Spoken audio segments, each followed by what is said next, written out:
যখন মাছ মাংস কোনো কিছুই খেতে ভালো লাগে না তখন এরকম করে শুটকি বোনা করে নেবেন।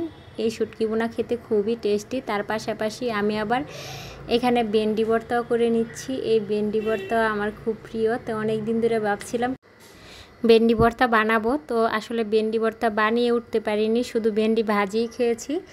তো আজকে ভেন্ডি ভর্তা বানিয়ে নিলাম।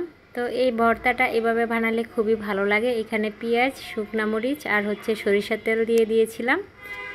আসসালামু আলাইকুম, কেমন আছেন সবাই?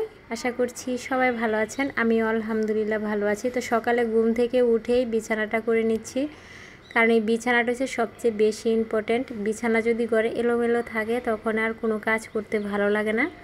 তো বিছানাটা করে নেওয়ার পর আমি এই ঢাকা যখন এসেছি গ্রাম থেকে, আমার এই ঘরের ভিতরে এত ময়লা এত আবর্জনা ছিল, কোথা থেকে আসছে বলতে পারি না। দুনিয়ার বালি দুলা যা আছে সমস্ত কিছু আমার ঘরে হানা দিয়েছে। তো এই বালি দুলা সব পরিষ্কার করেছি, এই রুমটা পুরা ডিপ ক্লিন করেছি। তারপরে আমি পাকের ঘরে গিয়েছিলাম, তখন পাকের ঘরে যায় দেখি সেম অবস্থা, সব কিছু নোংরা হয়ে আছে, ধুলা বালি সব পরে একদম অবস্থা খারাপ হয়ে আছে। তো আমি কি করলাম, ফার্স্ট টাইম পাকের ঘরে গিয়ে পানির ফিল্টারটা ধরলাম। তো পানির ফিল্টারে আমার প্রচুর পরিমাণের ধুলা ছিল, তারপরে ভিতরে অনেকটা লাল হয়ে গেছে। দেখেন অনেকটা কিন্তু পরিষ্কার হয় নাই আমার এই পানির ফিল্টারটা, এখানে একদম লাল হয়ে অবস্থা খারাপ হয়ে গেছে। বাচ্চারা অনবরত এখানে পানি ফেলে রাখে, আর আমি তো অন্য কাজে ব্যস্ত থাকি। তো যাই হোক, এখন আমি এই ফিল্টারটা চেঞ্জ করব। হয়তো 2-1 মাসের ভিতরে আমার এই ফিল্টারটা চেঞ্জ করতে হবে। এই ফিল্টারটা অনেকটাই খারাপ হয়ে যাচ্ছে, যেদিক দিয়ে দৌড়ছি সেদিক দিয়েই ভেঙে যাচ্ছে, মনে হচ্ছে ধুইতে গেলেই সমস্যা হচ্ছে। তারপরে এই ফিল্টারটা এখন আপাতত বিপদের কাজে লাগাবো। তো এখন এই ফিল্টারটা আমি সেটিং করে নিব। এখানে আমি এই টুলটা সেটিং করে হালকা মোছা দিয়ে নিচ্ছি, কারণ এখানে একটু পানি এখনও জমে আছে।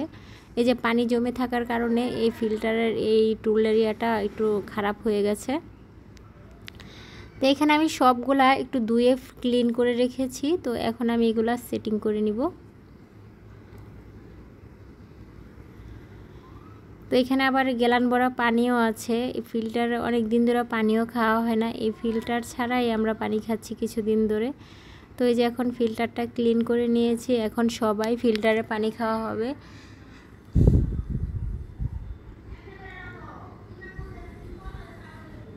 তো ফিল্টারটা আমি সেটিং করতে গিয়ে আমার হাত থেকে ছুটে গেছিলো, তো এটা এরকমভাবে পড়ে গেছে।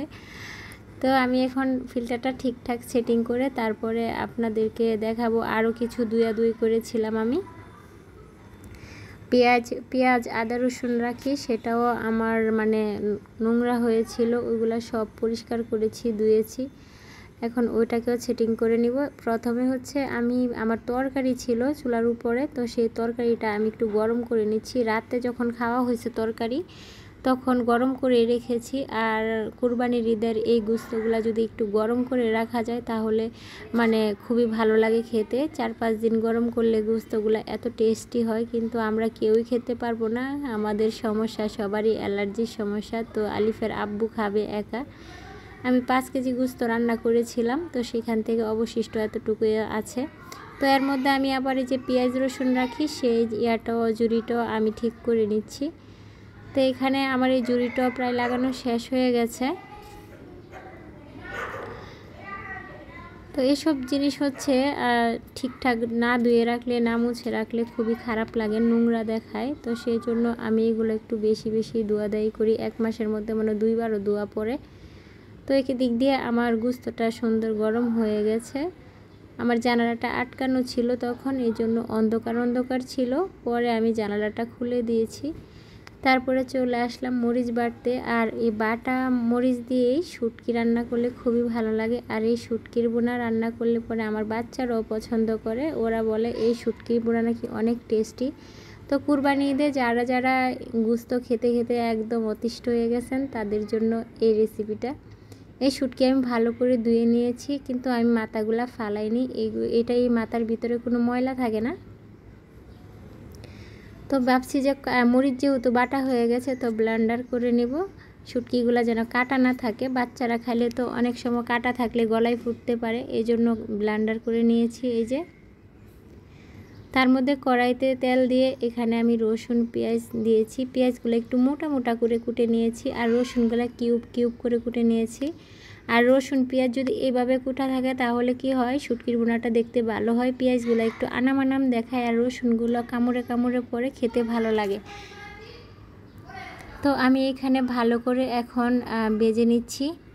আর এই রান্নাটা করতে আমার প্রায় 10 মিনিট সময় লাগবে। আর এই 10 মিনিটের মধ্যে আমি এই রান্নাটা অনবরত নাড়তে থাকবো, কারণ না হয় এই রান্না নিচে দিয়ে জ্বলে যাবে। তো নিচে দিয়ে জ্বলে গেলে এবং পোড়া লাগলে খেতে ভালো লাগবে না, সেই জন্য আমি এটা অনবরত নাড়তেছি।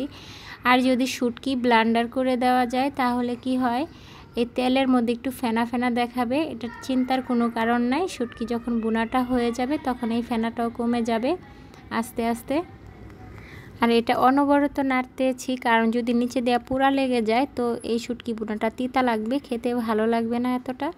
সেই জন্য খুব বেশি করে নাড়াচাড়া করতে হবে যেন নিচে দিয়ে একদমই লেগে না যায়। আবার এতটা পোড়া পোড়া করে ভাজা যাবে না যেন খেতে তিতা লাগে। তো আমার এই শুটকি বোনাটা যখন হয়ে যাবে তখন কিন্তু আপনারা এটার লুক দেখতে পারবেন কতটা সুন্দর আসে। আর আমি মরিচ একটু কমিয়ে দিয়েছি যেহেতু বাচ্চারা খাবে সেই জন্য। আর আমাদের ঘরে ঝালটা একটু কমই খাওয়া হয়, বেশি খেতে পারে না কেউই। তো এখানে পেঁয়াজ মরিচের সংখ্যা একটু বেশি দিয়েছি আর শুটকির সংখ্যা বাড়িয়ে দিয়েছি, তারপরে মরিচ একটু কমিয়ে দিয়েছি। আর যদি বেশি মরিচ দিতাম তাহলে আরও লাল দেখাতো, কিন্তু এত বেশি মরিচ আমি দেইনি, খুব কম দিয়েছি বাচ্চারা খেতে গেলে যেন কষ্ট না হয়। তারপরে একটু ভাজা ভাজা করে আমি হালকা একটু পানি দিয়ে দিয়েছিলাম যেন এই তেল যে ফেনা ফেনা হচ্ছে সেটা কমে যায়। দেখেন পানি দেওয়ার পর কিন্তু ফেনাটা গেছে গা।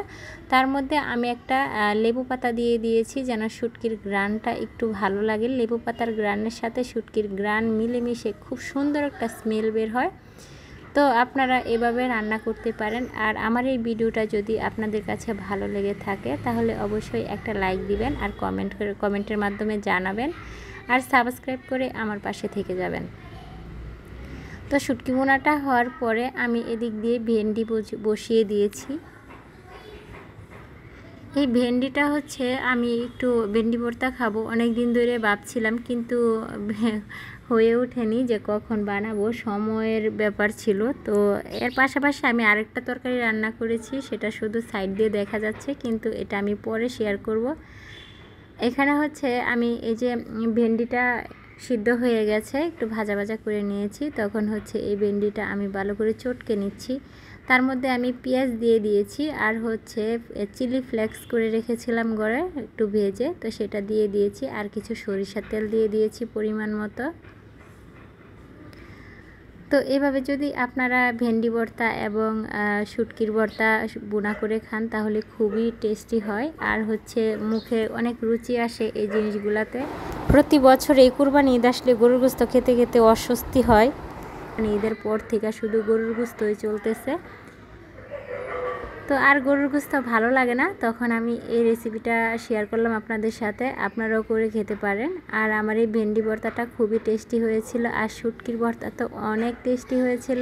পুটির চাপা শুটকি থেকে আমার এই চাপা শুটকিটাই খেতে ভালো লাগে। পুটির চাপা শুটকি এতটা টেস্টি হয় না, আমি খাই, আমাদের এলাকাতেই এই শুটকিগুলা বানানো হয়, কিন্তু আমার এতটা ফেভারিট না ওইটা, আমার কাছে এতটা পছন্দও লাগে না।